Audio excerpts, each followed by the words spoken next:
Hello everyone, welcome to this video, and in this video I'm going to show you how you can change your profile name on Twitter. To do this, it's really easy. All you need to do is open Twitter, of course now called X, and basically once you've done that you can go and head over to the top left corner of your screen at that profile picture. Then what you can do is head over at your profile and then click on Edit Profile.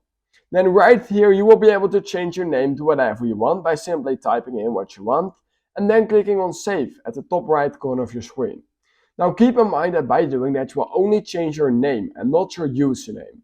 If you want to change your username, simply head over to the top left again, Settings and Support, Settings and Privacy, Your Account, Account Information, username, and then what you can simply do is type in whatever you want by clicking on Continue.